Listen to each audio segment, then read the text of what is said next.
जी अदा तब्दीली इहा ई आई आहे त जेको 50 रुपए किलो पटाटो है अॼु 100 रुपए किलो मिली रहियो आहे। घणो कुछ महांगो है, मजदूरी आहे कोन, मजदूर गरीब लाइ वॾी परेशानी तमामु। 100 रुपये किलो चीनी थी वई आहे जेकी 70 में मिलंदी। वज़ीर जेके आहिनि मुशीर आहिनि सलाहकार आहिनि उहे सलाहकार हिननि खे सलाहकार सुठा न मिलिया आहिनि। मधे जी बस स्टैंड ते जिते सब्जी मुर्गी अंडा तोड़े जेके मेडिकल शयूं आहिनि तमामु चोट चढ़ी वई, महांगाई करे छॾी अथऊं।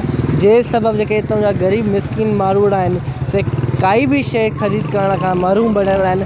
अचो त वधीक ॻाल्हि ॿोल कयूं त संदन छा चवणु आहे।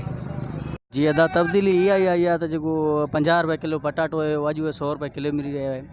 जेको अंडो अॼु खां जेकॾहिं 2-3 महीना या जेकॾहिं साल खनि पोइ ते ॾिठो वञे त उहो दर्जन 50-60 रुपया हुयो, हाणे 200 रुपया थी वियो आहे। तब्दीली इहा ई आई आहे। ऐं अॼुकल्ह ॾिठो वञे त हिन दौर में जेको ग़रीब जी जेका मज़ूरी आहे साॻी उन जॻह ते ई आहे। 300 रुपया 400 रुपया मज़ूरी हली रही आहे ऐं 200 रुपया किलो पटाटो हली रहियो आहे।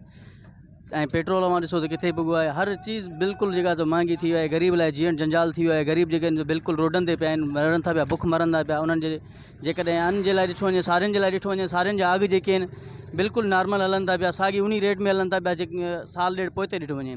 ऐं उन्हनि जे हिसाब सां जेकॾहिं खाद ऐं ॿिज भाण जे हिसाब सां ॾिठो वञे त बिल्कुलु उहे चोट चढ़ी विया आहिनि। 2500, 3000 ऐं 5500 रुपया जेकॾहिं खाद जो जेको बुरो मिले पियो ऐं जेको ज़हर आहे उहो बि ईअं ई मिले पियो। असांजो हुकूमत सां इहो ई मुतालबो आहे त प्लीज़ महिरबानी कयो, ग़रीबनि ते तर्स खाओ ऐं असांजा जेके नौजवान आहिनि उन्हनि खे जेको आहे सो रोज़गार में लॻायो ऐं ग़रीबनि ते इहो तर्स खाओ त महांगाई ते थोरो कंट्रोल कयो। ग़रीब खे सिर्फ़ु जीअण लाइ अमुन खपे ऐं थोरो महांगाई ते कंट्रोल कयो। इहा आहे अटो आहे, चांवर आहिनि, हर सब्ज़ी फ्रूट जेको बि आहे त घणो कुझु महांगो आहे। मज़दूरी आहे कोन, मज़दूर गरीब लाइ वॾी परेशानी तमामु वधि में वधि आहे। असां हुकूमत खे त चई चई थकिजी पिया आहियूं त माना सस्ता बि थी कान सघी आहे, अञा बि महांगा बि वधंदी थी वञे। मज़दूर लाइ मज़दूरी हटाई वई आहे, कंहिंखे का शइ मिलंदी उहा बि नथी मिली सघे। असां इन हुकूमत खे एतिरो मुतालबो करे था सघूं त जीअं ग़रीब असांजे लाइ सस्ता बि करे सघे, रोज़गार वधाए सघे। उन जे लाइ का शइ हुकूमत कोई क़दम नथी खणी सघे। को जिन उहे बि अची पंहिंजी रिश्वत वरितियूं, उन्हनि दुकानदारनि खयूं हलिया था वञनि था। कंहिंखो 5000, कंहिंखो 10,000 वरितियूं, पंहिंजे लाइ गीदे में विझियूं हलिया था वञनि। उहा लिस्ट हो फाड़े फिटी था कनि दुकान। ग़रीबनि जो को बि न आहे। सर ॻाल्हि इहा आहे त जेको इमरान ख़ान बयानु ॾिनो हो उन पंहिंजे ज़बान ते नथो हली सघे ऐं इहो वज़ीर आज़म त पाकिस्तान जो आहे, पर कंहिं बि पंहिंजे बयान ते जेके अॻु में हुन ॾिना उन ते को बि मुसलत न थियो आहे। ऐं अॼुकल्ह एॾी महांग बि थी वई आहे ग़रीबनि जे लाइ।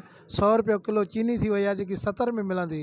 80 रुपये अटो थी वियो आहे कणिक जो, जेको हिकिड़ो इंसानु ग़रीब माण्हू हिकिड़ो वेलो खाइनि था, हिकिड़ो नथा खाइनि। ऐं हिते ई ज़िंदा ऐं क़ाइमु रहंदो, न नओं थींदो न पुराणो थींदो। इहे साॻियो इन ई जाइ ते इन ई ज़मीन ते उहो बीठो आहे, पर तब्दीली करण वारा जेको आहे हलाए नथा सघनि मुल्क खे। जो उन जेके सियासतदान आहिनि, जेके मंथली था वठनि दवाउनि जूं, करोड़ रुपया वठी ऐं दवाऊं था वधाइनि, को तवजो हिननि जो न आहे। माना मिनिस्टरनि खे तवजो करणु खपे। वज़ीर जेके आहिनि मुशीर आहिनि सलाहकार आहिनि उहे सलाहकार हिननि खे सलाहकार सुठा न मिलिया आहिनि। शहरनि तोड़े दुकानदारनि जा वीचार ॿुधा, हिननि जो इहो ई चवणु हो त जेका इमरान ख़ान पॉलिसी हली आहे, महांगाई वधी आहे, जंहिं सबबु असांजा जेके बचा आहिनि बुखूं काटण ते मजबूर आहिनि। असां वरी बि सिंध हुकूमत खां इहो मुतालबो कंदासीं त असां जेको आहे महांगाई ते कंट्रोल करे वञे, असांजे बुखूं काटण खां बची सघूं। कैमरामैन इब्राज हेडर सां गॾु अहसन सिकंदर राव जो जुस्तजू न्यूज़ मधे जी।